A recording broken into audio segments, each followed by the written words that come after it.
Hello guys, welcome to my Facebook page and YouTube channel. সকলকে জানাই নমস্কার। আজকে আমি আরও একটা মজাদার রেসিপি ভিডিও নিয়ে হাজির হয়েছি। আজকের রেসিপির নাম ফুলকপির রোস্ট। আজকের এই রেসিপিটা অত্যন্ত ঘরোয়া স্টাইলে বানানো, কিন্তু খেতে হয়েছিল খুবই সুস্বাদু।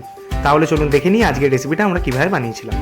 প্রথমেই ফুলকপিগুলোকে ডুমো ডুমো করে কেটে 40 to 50% মতো বয়েল করে নিয়েছিলাম। বয়েল করা হয়ে গেলে ভালো করে জল ঝরিয়ে সাইডে রেখে দিয়েছিলাম। অন্যদিকে একটা ননস্টিক প্যানে খানিকটা পরিমাণে সাদা তেল দিয়ে তেলটাকে ভালো করে গরম হতে দিয়েছিলাম। তেলটা গরম হয়ে গেলে আমাদের বয়েল করে রাখা ফুলকপিগুলোকে 10 to 20% মতো ফ্রাই করে নিয়েছিলাম। এখানে আমরা বেশি ভাজিনি, কারণ ফুলকপির একটা ন্যাচারাল ক্রাঞ্চিনেস থাকে, সেটা যাতে নষ্ট না হয়ে যায় সেদিকে খেয়াল রাখতে হবে। যাই হোক, ফুলকপিগুলো ফ্রাই করা হয়ে গেলে সেটাকে আমরা একটা প্লেটে তুলে সাইডে রেখে দিয়েছিলাম।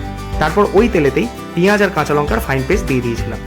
আজকের এই রান্নায় যতগুলো উপকরণ ব্যবহার করেছি, বেশিরভাগ উপকরণগুলোকেই ফাইন পেস্ট করে দেওয়ার চেষ্টা করেছি, যাতে গ্রেভিটা একটু স্মুথ হয়।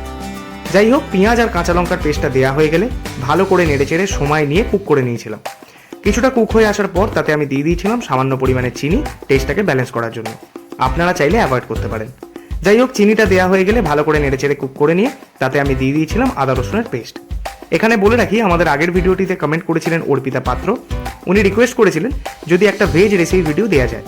আজকের এই ভিডিওটা আমি ওনাকে ডেডিকেট করলাম, আশা করছি আপনার ভালো লাগবে। যাই হোক, আদা রসুনের পেস্টটা দেওয়া হয়ে গেলে ভালো করে নেড়েচেড়ে কুক করে নেওয়ার পর এতে আমি দিয়ে দিয়েছিলাম কাজু বাদাম এবং পোস্তর ফাইন পেস্টটা দিয়ে ভালো করে নেড়েচেড়ে কুক করে নিতে হবে।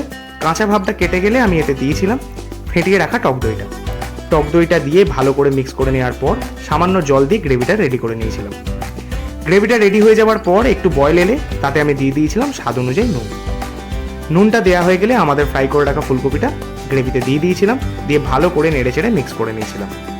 কিছুটা মিক্স করে নেওয়ার পর তাতে আমি দিয়ে দিয়েছিলাম বয়েল করে রাখা কড়াইশুঁটিটা দেওয়ার পর ফ্লেম কমিয়ে 2 থেকে 3 মিনিটের জন্য ঢাকনা চাপা দিয়ে কুক করে নিয়েছিলাম।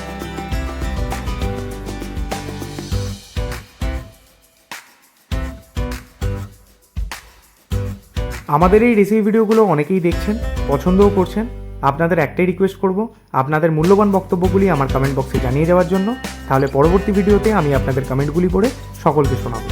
আমাদের আগের ভিডিওটিতে কমেন্ট করেছেন প্রিয়া সাহা, মৌসুমী ঘোষ, সেবা মণ্ডল, মম দলুই এবং বাণী। আপনাদের সকলকে আমাদের পাশে থাকার জন্য অসংখ্য ধন্যবাদ। তারপর ঢাকনা সরিয়ে কাসুরি মেথি ছড়িয়ে ভালো করে নেড়েচেড়ে মিক্স করে নিয়েছিলাম।